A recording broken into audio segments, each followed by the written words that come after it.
நானும் கவினும் ரொம்ப ட்ரூவாக லவ் பண்ணோம். கொஞ்சம் செட்டில் ஆக டைம் தேவைப்பட்டுச்சு. மே 30 அப்போ வந்துட்டு சுஜித்தும் கவினும் பேசிக்கிட்டாங்க. அப்போ அந்த டைம்ல வந்துட்டு அப்பா கிட்ட சுஜித் சொல்லிட்டான். அப்பா வந்துட்டு இந்த மாதிரி லவ் பண்றியான்னு என்கிட்ட கேட்டப்ப இல்லப்பா நான் லவ் பண்ணல அப்படின்னு சொல்லிட்டேன். ஏன்னா கவின் என்கிட்ட டைம் கேட்டிருந்தான். இன்னொரு 6 months கழிச்சு சொல்லு ப்ளீஸ் அப்படின்னு சொல்லியிருந்தான்.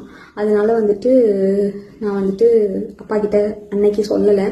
அதுக்குள்ள நெக்ஸ்ட் அப்கமிங் மந்த்துக்குள்ள இப்படி ஆயிடுச்சு. 2 பேருக்குள்ள என்ன கான்வர்சேஷன் போச்சுன்றது தெளிவா தெரியாது. ஆனா கவினுக்கு ஃபோன் பண்ணி சுஜித் வந்துட்டு பொண்ணு கேட்க வாங்க, இவ மேரேஜ்க்கு மூவ் பண்ணாதான் அடுத்து என்னோட ப்ரொஃபஷனை பார்க்க முடியும் அப்படின்னு சொன்னான் அப்படிங்கிறது எனக்கு தெரியும் கண்டிப்பா. அதுக்கப்புறமா வந்து 27 என்ன நடந்துச்சு அப்படின்னா, அன்னைக்கு கவின் வராங்கிறது எனக்கு தெரியாது. நான் 28 ஈவினிங் தான் வர சொல்லியிருந்தேன். அவங்க தாத்தாக்கு தலையில சூச்சர்ஸ் இருந்ததுனால நான் வந்துட்டு ரூம் பார்த்துட்டு அட்மிட் பண்ணணும்னு யோசிச்சிருந்தேன். அப்போ வந்துட்டு ஆஃப்டர்நூன் மங்கம்மாள் சாலைக்கிட்ட வந்து நின்றுட்டு தான் எனக்கு வந்துட்டு தெரியவே செய்யும் அவங்க வந்திருக்காங்கன்னு சொல்லிட்டு. ஸோ டைரெக்டாக நான் அங்கே ஐபிக்கு கூட்டிகிட்டு போயிட்டு கவின் உள்ளே வந்தான். பட் அவங்க அம்மா கிட்டேயும் மாமா கிட்டேயும் மட்டும்தான் பேசிகிட்டு இருந்தேன். பேசிட்டே அப்படியே கவின் வெளியே போயிட்டான்.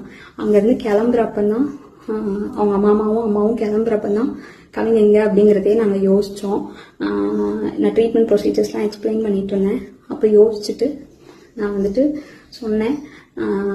அவங்க அம்மா வந்துட்டு கால் பண்ணாங்க, அவனுக்கு எடுக்கல. நானும் கால் பண்ணி எடுக்கல. நீங்கள் வேணா பசிக்குதுன்னு சொன்னாங்க அவங்க அம்மா, சாப்பிட போங்க நான் வேணா வர சொல்கிறேன்னு சொல்லியிருந்தேன். அதுக்குள்ளே இப்படி ஆயிடுச்சு. ஸோ வந்துட்டு இது தேவையில்லாமல் நிறையா இஷ்டத்துக்கு யாரும் வதந்தியை கிளப்ப வேண்டாம். உங்களுக்கு தோணுது எல்லாத்தையும் பேசாதீங்க. எங்கள் அப்பா அம்மாவுக்கு இதில் எந்த சம்மந்தமுமே கிடையாது, அவங்களுக்கு தெரியாது. இதை இதோட விட்டுருங்க. அவ்வளோதான்.